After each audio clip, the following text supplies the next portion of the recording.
Hello everybody. We were studying the chapter tissue, and the first part of this chapter, that is plant tissue, has already been covered in the first video. In this video we will deal with animal tissue. Animal tissue यानी ऐसा tissue जो animal के शरीर में पाया जाए। ये चार तरह से डिवाइडेड हैं: एपिथेलियल, कनेक्टिव, मस्कुलर और नर्व टिश्यू। एपिथेलियल टिश्यू हमारे शरीर को कवर करता है और प्रोटेक्ट करता है, चाहे वो outer most layer of the skin हो या फिर inner most surface of the internal organs हो। इंटरनल ऑर्गन, ब्लड वेसल्स, ये सब भी एपिथेलियल टिश्यू से कवर्ड हैं और उन्हें वो प्रोटेक्ट करता है। तो एपिथेलियल टिश्यू का मेन फंक्शन ही हो गया कवरिंग एंड प्रोटेक्शन, चाहे वो स्किन के आउटर लेयर में हो या स्किन के अंदर इंटरनल ऑर्गन्स के केस में हो। ये फ्लैट, क्यूबॉइडल, कॉलमनर अलग अलग शेप के पाए जाते हैं और चार अलग सब डिविजन्स हैं, यानी एपिथेलियल टिश्यू चार अलग अलग तरह के पाए जाते हैं। पहला जो नाम है वो है squamous epithelium tissue. Squamous epithelium tissue तुम्हें याद होगा, जब मैं सेल चैप्टर पढ़ा रहा था और जब मैं सेल के एक्सपेरिमेंट को पढ़ा रहा था लैब में, किस तरह से माइक्रोस्कोप के नीचे हम लोग सेल को देखेंगे, तो मैंने ओनियन सेल प्लांट सेल के लिए लिया था और यही स्क्वैमश एपिथेलियम मैंने तुम्हें एक्सपेरिमेंट में दिखाया था। तो ये स्क्वैमश एपिथेलियम जो है ये ब्लड वेसल्स, तुम्हारे मुंह के अंदर, नेसल कैविटीज नाक में या फिर इंटरनल ऑर्गन्स में डेलिकेट पार्ट्स में पाया जाता है। स्क्वैमस एपिथेलियम जो है वो हमें mechanical injury, germs, harmful chemicals या तुम्हारे स्किन के लेयर को सूखने से बचाता है। जैसा कि तुम्हारे मुंह के अंदर जब रहता है तो ये सीक्रेट सलाइवा जो है वो सीक्रेट करता रहता है। इसी तरह से और भी इसके फंक्शंस हैं जिसके आधार पर ये अलग अलग कैटेगराइज्ड है। सेकंड है स्ट्रैटिफाइड एपिथेलियम। स्ट्रैटिफाइड वर्ड ही जो आता है वो हार्ड या कॉर्निया के लिए आता है, स्ट्रैटिफिकेशन के लिए आता है, जिसमें वो हार्ड हो जाता है, कड़ा हो जाता है। तो स्ट्रैटिफाइड एपिथेलियम जो है वो आपके स्किन में पाए जाते हैं और आंखों का जो सफ़ेद पार्ट है, कॉर्निया जो हार्ड पार्ट है, उसमें ये पाया जाता है। और ये जो है ये डिफरेंट टाइप ऑफ या फिर same type of epithelial cell से बने हुए होते हैं। Cuboidal epithelium. क्यूबॉइडल एपिथेलियम जो है वो किडनी ट्यूब्यूल्स या ग्लैंड्स में पाए जाते हैं और salivary glands, pancreatic duct, gall bladder, इस तरह के जितने भी तरह के ऑर्गन्स हैं वो क्यूबॉइडल एपिथेलियम से बने हैं। कॉलमनर एपिथेलियम जो है वो कॉलम या सिलेंड्रिकल शेप का ईंटे का जैसा होता है कि एक के ऊपर एक सजा हुआ जैसा हो, ईंटे का शेप का होता है। और ये दो तरह के और होते हैं, जैसे सिलिएटेड कॉलमनर और ग्लैंडुलर, दो तरह के होते हैं। सिलिएटेड कॉलमनर एपिथेलियम जो है इनमें सीलिया पाया जाता है, जैसा कि आप यहाँ फिगर में देख सकते हो। ये जो है ये सिलिएटेड कॉलमनर एपिथेलियम है और इसके ऊपर के हिस्से में यहाँ पर ये हेयर लाइक स्ट्रक्चर से सीलिया जो कॉन्टिन्यूसली लैशिंग मूवमेंट करता रहता है, लैशिंग मूवमेंट, और जिसके वजह से जो भी फूड पार्टिकल्स या कुछ भी अगर ट्रैकिया में चला जाए तो वो उसको पास आउट करके आगे की तरफ भेज देता है और इस तरह से वो आपके पैसेज को, विंड पाइप का जो पैसेज है ट्रैकिया का, उसे वो साफ रखता है। ग्लैंडुलर एपिथेलियम जो है वो स्टोमैक में या ऐसे ऑर्गन्स में पाए जाते हैं जैसे इंटेस्टाइन में, जहाँ पर वो कुछ सेक्रीट करते हैं जो बॉडी के लिए फायदेमंद होता है। तो ग्लैंडुलर एपिथेलियम का basic function secretion of chemical substances है। स्टोमैक में जैसे वो गैस्ट्रिक जूस सेक्रेट करता है। इसके बाद आ जाता है कनेक्टिव टिश्यू। कनेक्टिव टिश्यू जैसा कि वर्ड बता रहा है, कनेक्ट करता है। ये बॉडी ऑर्गन्स को एक दूसरे के साथ कनेक्ट करता है। कनेक्टिव टिश्यू को तीन भाग में बांटा गया है: connective tissue proper, supportive connective tissue और fluid connective tissue. Connective tissue proper जो है वो और भी ज़्यादा तीन डिविजन्स में बटे हैं: areolar tissue, adipose tissue, fibrous connective tissue. Areolar tissue जो है वो ठीक आपके स्किन के ऊपरी लेयर जो है एपिडर्मिस के नीचे पाया जाता है, जिसकी वजह से आपका स्किन इलास्टिक हो जाता है और ज़्यादा से ज़्यादा स्ट्रेन को वो बर्दाश्त कर पाता है। जैसे आप स्किन को अगर खींचे तो वो स्किन को खींचने से वो इलास्टिसिटी आप देख पाएंगे। या बच्चों का आप गाल पकड़ कर जब उन्हें प्यार करते हैं तो वो गाल जो है इलास्टिसिटी शो करता है स्किन का। तो इस तरह से एरियोलर टिश्यू जो है वो स्किन को इलास्टिसिटी या स्ट्रेन को विथस्टैंड करने में मदद करती है। स्किन के ठीक नीचे जैसे एरियोलर टिश्यू है वैसे एडिपोज टिश्यू भी पाया जाता है। एडिपोज टिश्यू असल में फैट का टिश्यू है जो फैट को स्टोर करता है, जिसके वजह से आपका बॉडी हीट जो है वो रिटेन करता है। आप ठंडी के दिनों में शर्ट के ऊपर स्वेटर, स्वेटर के ऊपर कभी कभी जैकेट या इस तरह से पहनते हैं। उसका मेन कारण ये है कि आप अपने बॉडी हीट को रिटेन करके रखना चाहते हैं, जैसे कि आपको सर्दी ना लगे। तो एडिपोज टिश्यू भी इसी तरह से स्किन के नीचे लेयर बाय लेयर वो जमकर आपके बॉडी हीट को रिटेन करता है, उसे शरीर से निकलने नहीं देता, जिसके वजह से आप कम सर्दी महसूस कर पाते हैं, यानी वो गर्मी को संजो के रखता है। Fibrous connective tissue, fibrous connective tissue जैसा कि वर्ड बता रहा फाइबर्स, जिससे कोई भी चीज बांधने का काम आए, रस्सी या सूते जैसा चीज। तो ये फाइब्रस कनेक्टिव टिश्यू जो है ये बेसिकली मसल को बोन के साथ या बोन को बोन के साथ जोड़ने में काम आता है।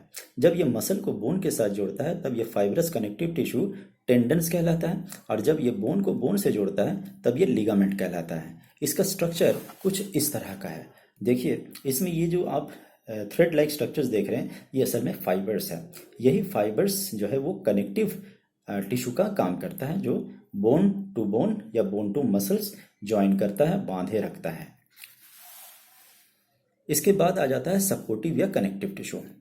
सपोर्टिव या कनेक्टिव टिश्यू दो तरह के हैं, एक है कार्टिलेज, एक है बोन। हड्डी आमतौर पे बहुत ही सख्त होता है, जबकि कार्टिलेज नरम होती है, सॉफ्ट होती है। जितने भी लॉन्ग बोन्स हैं आपके वो बीच से बहुत हार्ड हैं, लेकिन उनके एंड रीजन्स को अगर आप देखें तो वो स्पॉन्जी और सॉफ्ट होता है। वो एंड रीजन्स है कार्टिलेज।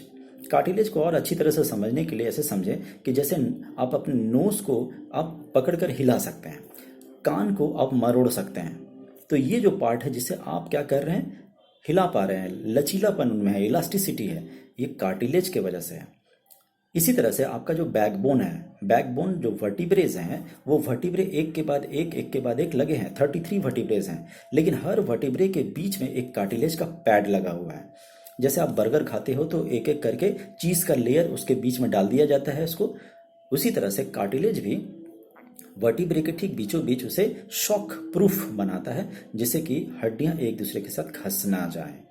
तो कार्टिलेजेस जो है वो सॉफ्ट पार्ट है, वो नॉन पोरस है, और ये tip of the nose, external years, trachea यानी विंड पाइप, और वर्टिब्रे के बीच में, बड़े हड्डियों के लास्ट में, इस तरह से कार्टिलेज पाए जाते हैं। हड्डियां जो है, बोन्स जो है वो पोरस टिश्यू है। पोरस, उसमें जगह जगह कुछ पोर्स बने हैं जैसे कि ब्लड वेसल से पास कर सके। कार्टिलेज में कोई भी ब्लड वेसल पास नहीं कर पाता क्योंकि ये नॉन पोरस है, वो पूरा का पूरा कॉम्पैक्ट है। बोन के केस में देखा जाता है कि जो सेल्स हैं बोन के वो ऑस्टियोब्लास्ट कहलाते हैं, और उनमें पाया जाता है इनऑर्गेनिक सॉल्ट्स। बोन का स्ट्रक्चर कुछ इस तरह का है। ये बोन का एक हेवार्शियन स्ट्रक्चर है यहाँ पर देखिए, और बीच बीच में आप ये देखेंगे ये कैनल्स के जैसे बने हुए हैं। यही वो पार्ट है जहाँ से ब्लड वेसल्स पास करते हैं। जबकि ये ऊपर का जो सेल्स है ये आप देख रहे हैं, ये कार्टिलेज सेल्स हैं। ये कार्टिलेज सेल्स में ऐसा कुछ भी नहीं पाया जाता, ये कॉम्पैक्ट है और मैट्रिक्स में ये पूरे डिस्ट्रीब्यूटेड रहते हैं। और बोन के जो सेल्स होते हैं वो सेल्स इस तरह से गोल गोल आपका रिंग लाइक स्ट्रक्चर्स बनाते हैं, और सिंगुलर अगर देखा जाए तो ये इस तरह का स्ट्रक्चर है बोन का। बोन के सेल्स को हम लोग ऑस्टियोब्लास्ट कहते हैं, ऑस्टियोब्लास्ट, जबकि कार्टिलेज के बोन्स, कार्टिलेज के सेल्स को हम लोग कॉन्ड्रोब्लास्ट बोलते हैं, CHONDROBLAST, कॉन्ड्रोब्लास्ट, ये ऑस्टियोब्लास्ट। बुक में ये सेल्स के बारे में नहीं दिया तो आपको याद रखना है इसका नाम, कॉन्ड्रोब्लास्ट। अब आ जाता है fluid connective tissue. Fluid connective tissue दो तरह के हैं, ब्लड और लिम्फ। ब्लड जैसा कि आप लोग क्लास 6 से पढ़ते आ रहे हैं कि एक रेड कलर्ड फ्लूइड है आपके बॉडी में जिसमें हेमोग्लोबिन पाया जाता है। तो ब्लड का बेसिकली दो पार्ट है, एक लिक्विड पार्ट है जिसे प्लाज्मा कहते हैं, और दूसरा पार्ट जो है वो सेलुलर पार्ट है जिसमें सेल्स पाए जाते हैं। तो सेल कितने तरह के हैं? 3 तरह के हैं, red blood cells, white blood cells और ब्लड प्लेटलेट्स, जिसमें से रेड ब्लड सेल्स में हेमोग्लोबिन पाए जाने की वजह से ये लाल रंग का होता है, और इसकी मात्रा ब्लड में ज़्यादा है इसीलिए पूरा ब्लड लाल दिखता है। व्हाइट ब्लड सेल्स हमारे शरीर को इम्यूनिटी प्रदान करती है, और ब्लड प्लेटलेट्स ब्लड लॉस को रोकता है बाय क्लॉटिंग ऑफ ब्लड। अब आ जाता है लिम्फ। लिम्फ जो है वो भी एक फ्लूइड कनेक्टिव टिश्यू है, फ्लूइड है वो भी, लेकिन उसमें रेड ब्लड सेल्स नहीं पाए जाते हैं, ब्लड प्लेटलेट्स नहीं पाए जाते हैं, सिर्फ वाइट ब्लड सेल्स के जैसे सेल्स पाए जाते हैं। ये वाइट ब्लड सेल्स लिम्फ के केस में कहलाता है लिम्फोसाइट्स। बुक में नहीं है, आपको वर्ड याद रखना है, lymphocytes, CYTES। Lymphocytes special type of white blood cells के जैसे सेल्स हैं जो लिम्फ में पाए जाते हैं, और इनका मेन फंक्शन होता है इम्यूनिटी देना, और शरीर में जितने भी तरह के जर्म्स या कुछ एंट्री होता है तो उसे मार डालना, उन्हें काट कर खा जाना। फैगोसाइटोसिस प्रोसेस है वो, क्लास 10 में आप पढ़ेंगे। तो इम्यूनिटी मेन फंक्शन है, और पर्टिकुलरली ब्लड और लिम्फ दोनों ही आपके शरीर में जितने भी तरह के न्यूट्रिएंट्स और वेस्ट मटेरियल्स, ये सबको ट्रांसपोर्ट करने का भी काम इन दोनों का है। इसी कारण से इसे फ्लूइड कनेक्टिव टिश्यू नाम दिया गया है। लिक्विड है इसीलिए फ्लूइड वर्ड यूज हुआ है। थर्ड टाइप ऑफ जो टिश्यू एनिमल में पाया जाता है वो है मसल टिश्यू। मसल टिश्यू जो है वो आपके शरीर में मसल्स को बनाता है। बोन्स के साथ अगर मसल्स ना हो तो किसी भी तरह का बॉडी मूवमेंट आप नहीं कर पाएंगे। बॉडी को मूव करने के लिए, चलने के लिए, दौड़ने के लिए मसल्स की बहुत ज़रूरत है, नहीं तो बोन्स एक दूसरे के साथ घस कर खराब हो जाएंगे और फिर आप मूवमेंट नहीं कर पाएंगे। इसीलिए मसल्स का अपना योगदान है। मसल्स यहाँ पर 3 कैटेगरीज में डिवाइड किया गया है। एक है स्ट्राइटेड, जिसे स्केलेटल, स्ट्राइप्ड या वॉलंटरी भी कहा जाता है, और दूसरा है अनस्ट्राइटेड, जिसे स्मूथ, अनस्ट्राइप्ड या इनवॉलंटरी कहा जाता है, और थर्ड टाइप आपका है हार्ट या कार्डियक मसल्स, जिसमें स्ट्राइटेड मसल्स बेसिकली ऐसे मसल्स हैं जो हड्डियों के साथ जुड़े होते हैं। उनका स्ट्रक्चर कुछ इस तरह का है जो आपको बैंड्स में दिखेंगे, यानी इसमें 2 तरह के स्ट्राइप्स दिखेंगे आपको, एक हल्के कलर का होगा और एक डार्क कलर का। जो हल्के कलर का है उसे लाइट बैंड, और जो डार्क कलर का है उसे डार्क बैंड कहा जाता है। न्यूक्लियस इसमें 1 या 2 भी, ज़्यादा भी हो सकते हैं। तो ये स्ट्राइटेड इसीलिए है क्योंकि इसमें स्टायरेशंस पाया जाता है, और क्योंकि ये आप अपने विल पावर से कंट्रोल कर सकते हैं, इसीलिए इसे वॉलंटरी भी कहा गया है। दूसरा जो मसल्स है वो है अनस्ट्राइटेड, वो स्पिंडल शेप्ड है। देखिए स्पिंडल शेप्ड है, इसमें एक ही न्यूक्लियस होता है, यूनिन्यूक्लिएटेड है, और इसे आप अपने विल पावर से कंट्रोल नहीं कर सकते। यानी ये बॉडी में ऐसे जगहों पर पाया जाता है जहाँ पर आपकी कंट्रोल पावर इसे कंट्रोल नहीं कर पाती है। जैसे आप अपने हाथ को उठा पा रहे हैं, पैर को चला पा रहे हैं, गर्दन को घुमा पा रहे हैं, तो वहाँ पर आपका ये स्ट्राइटेड मसल्स हैं। लेकिन पर्टिकुलरली आपके गट्स रीजन में या ब्लड वेसल रीजन में या इंटरनल ऑर्गन्स में ये अनस्ट्राइटेड मसल्स है जिसे आप मूव नहीं करा पाते। थर्ड टाइप ऑफ मसल्स जो है वह है कार्डियक या हार्ट मसल्स। कार्डियक या हार्ट मसल्स अपने आप में एक यूनिक टाइप ऑफ मसल्स है, क्योंकि हर एक मसल्स जो है वो थक जाता है, टायर्ड हो जाता है, लेकिन ये कार्डियक मसल्स एक ऐसा मसल्स है जो जिंदगी भर जब तक जीवन रहता है तब तक ये ब्लड को हार्ट से पंप करता रहता है, यानी सीजलेसली वर्क करता रहता है। ये भी आपके विल पावर से कंट्रोल नहीं होता है, तो इस तरह से ये भी इनवॉलंटरी मसल्स है। बस फर्क इसमें यह है कि इसमें मायोफाइब्रल्स नाम का ये फाइबर्स पाया जाता है जो हार्ट के पार्ट्स को क्या करता है, हार्ट के वॉल्स को क्या करता है, बांधे रखता है, उसे अपनी जगह से हिलने नहीं देता, और कॉन्ट्रैक्शन और रिलैक्सेशन में मदद करता है। तो इस तरह से आपके मस्कुलर टिश्यूज जो है वो स्ट्राइटेड, अनस्ट्राइटेड और कार्डियक मसल्स 3 तरह के होते हैं। फोर्थ टाइप ऑफ टिश्यू जो है वो है आपका नर्व टिश्यू या न्यूरल नर्वस टिश्यू। ये भी आप छोटे क्लास में भी पढ़े हैं कि नर्व टिश्यू जो है उसे न्यूरॉन कहा जाता है। स्ट्रक्चर यहाँ दिया हुआ है, आप लोग इसके स्ट्रक्चर पहले भी देख चुके हैं, क्लास 8 में भी देख चुके हैं। इसके बॉडी को 3 भाग में बांटा जाता है। एक ऊपर का हिस्सा जिसे साइटोन या पेरिकैरियन कहा जाता है, एक इलोंगेटेड पोर्शन जिसे एक्सॉन कहा जाता है, और लास्ट में आ जाता है आपका एक्सॉन एंडिंग जिसमें नर्व फाइबर्स एंड होते हैं। इसमें ऊपर का हिस्सा जो है वो साइटोन या पेरिकैरियन, उसमें एक सिंगल न्यूक्लियस होता है और ब्रांचेस जो निकले हुए होते हैं, इस ब्रांचेस को डेंड्रॉन या डेंड्राइट्स कहा जाता है। इसके बाद एक इलोंगेटेड पार्ट जो है इसे एक्सॉन कहा जाता है। ये इलोंगेटेड पार्ट ह्यूमन बींग्स के केस में लगभग 1 मीटर के करीब बड़ा होता है, थोड़ा बहुत कम बेसी हो सकता है, और हाथी के केस में या एलिफेंट के केस में तो ये 3-3 मीटर का भी बड़ा होता है। ये एक्सॉन जो है ठीक उसी तरह से समझिए जैसे कि आपके घर में जो इलेक्ट्रिक वायर्स होते हैं, वो इलेक्ट्रिक वायर ऊपर से एक इंसुलेशन कवरिंग होता है, जो दो तार जैसे अगर करंट जा रही है और वो सट जाए और उसके ऊपर इंसुलेशन है तो वो शॉर्ट सर्किट नहीं होता, शॉर्ट सर्किट से बचाता है। ठीक उसी तरह से नर्व इम्पल्स जो है वो इलेक्ट्रिक करंट के जैसा इस एक्सॉन से होते हुए जाता है। तो जिसके कारण से अगर ये ऊपर का एक कवरिंग ना हो तो दो पर्टिकुलर मैसेज जो है वो इंटर क्रॉस हो जाएगा और मैसेजेस ठीक से डिस्प्ले नहीं करेगा जाके ब्रेन या स्पाइनल कॉर्ड में। इसीलिए एक्सॉन जो है वो चारों तरफ से एक इंसुलेटेड कवरिंग से कवर्ड है, जिसे हम लोग बोलते हैं माइलिन शीथ। ये माइलिन शीथ जो है वो इसे इंसुलेट करता है। माइलिन शीथ के ऊपर भी एक पतला लेयर है न्यूरोलेमा नाम का, जो उसे फर्दर कवर करती है, इंसुलेशन को और स्ट्रेंथन करती है। और माइलिन शीथ जगह जगह पर कंस्ट्रिक्टेड है। ये पूरा का पूरा एक लॉन्ग इलोंगेटेड कवर नहीं है, बल्कि वो जगह जगह कंस्ट्रिक्टेड है। ये जो कंस्ट्रिक्शंस हैं इसे हम लोग नोड ऑफ रैनवियर कहते हैं। इसके बाद ये एक्सॉन जब एंड करता है तो उस जगह पे नर्व के अलग अलग ब्रांचेस होते हैं जो अराइज करते हैं, जो फर्दर इस इम्पल्स को दूसरे न्यूरॉन तक कवर करेगा।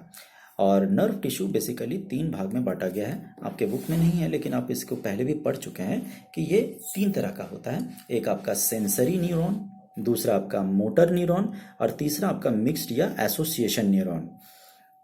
स्किन के ठीक नीचे आपके रिसेप्टर सेल्स होते हैं जो स्टिमुलस को रिसीव करता है, हीट, पेन या टच, किसी भी तरह का स्टिमुलस जो है वो उसे रिसीव करता है और वो उसे रिसीव करके दे देता है नर्व टिश्यू को। नर्व टिश्यू फिर उसे ब्रेन या स्पाइनल कॉर्ड तक ले जाती है। अगर थिंकिंग प्रोसेस से रिलेटेड है, रीजनिंग से रिलेटेड है वो इम्पल्स, तो वो उसे ब्रेन तक ले जाएगी। पर अगर इमीडिएट एक्शन चाहिए तो वो उसे स्पाइनल कॉर्ड तक डिलीवर कर देती है। और फिर वहाँ से जो मैसेज, जो वापस मैसेज मसल्स तक आता है कि आपको क्या उसका रिस्पॉन्स देना है, वो मोटर न्यूरॉन करती है, जो फिर से ये नर्वस टिश्यू ही है। यानी नर्वस टिश्यू एक जगह मैसेज ले जाने का काम कर रही है तो दूसरी जगह मैसेज को लेकर आने का भी काम कर रही है। जब ले जा रही है तब उसका नाम है सेंसरी न्यूरॉन और जब लेकर आ रही है तब उसका नाम है मोटर न्यूरॉन। लेकिन बीच में कुछ ऐसे भी न्यूरॉन्स है जो मिडिल मैन का काम करते हैं, यानी वो सेंसरी और मोटर दोनों का काम करती है। ऐसे न्यूरॉन्स को हम लोग मिक्स्ड या एसोसिएशन न्यूरॉन कहते हैं। तो आपका एनिमल टिश्यू में ये 4 तरह के आपके नाम जो है उसे रिवाइज कर लेते हैं वापस। तो एनिमल टिश्यू 4 तरह के, एपिथेलियल, कनेक्टिव, मस्कुलर और आपका नर्व टिश्यू। इस तरह से 4 तरह के आपके एनिमल टिश्यू हो गए। फिर एपिथेलियल टिश्यू में हम लोगों ने नाम देखा squamous epithelium, stratified epithelium, cuboidal epithelium, columnar epithelium, ciliated columnar और ग्लैंडुलर कॉलमनर एपिथेलियम।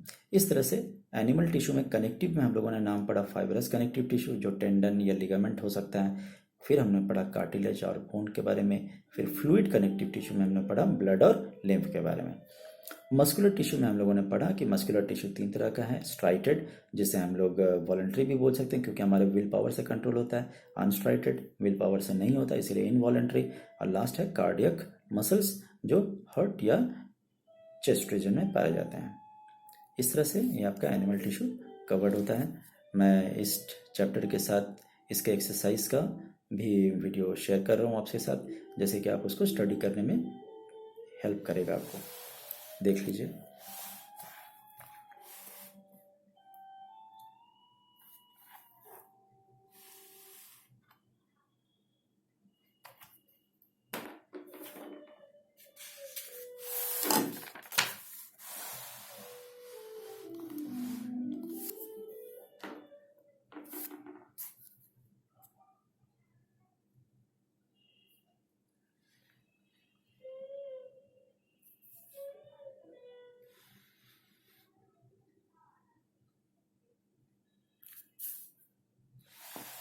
दो स्ट्रक्चरल या एप्लीकेशन बेस्ड क्वेश्चंस भी हैं, इसे भी देखिए।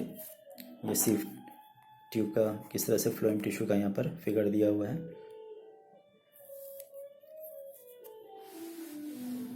ये नर्व सेल्स के ऊपर आपका एक स्ट्रक्चरल डायग्राम दिया हुआ है, इसके ऊपर क्वेश्चंस हैं।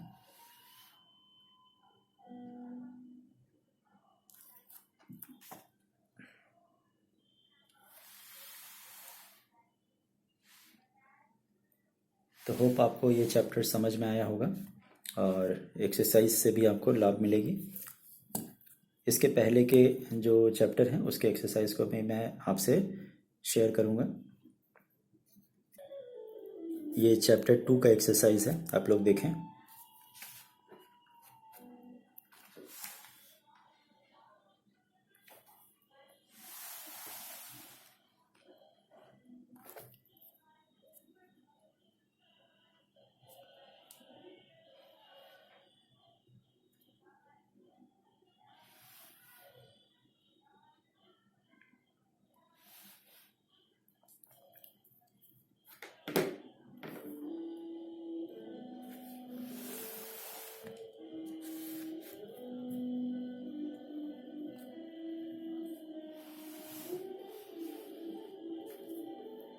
यहाँ भी स्ट्रक्चर बेस्ड या एप्लीकेशन स्किल टाइप क्वेश्चंस हैं एनिमल और प्लांट सेल के ऊपर।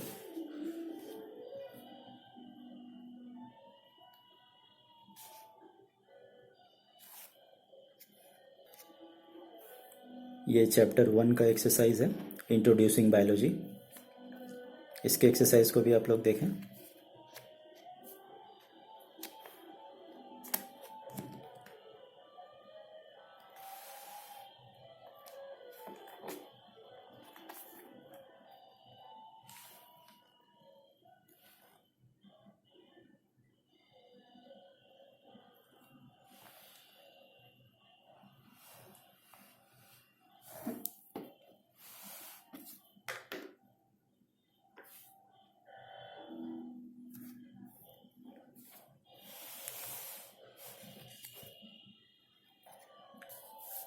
तो इस तरह से हम लोगों ने आज टिश्यू चैप्टर भी कंप्लीट कर लिया और चैप्टर 1, 2, 3 के एक्सरसाइज को भी देखा।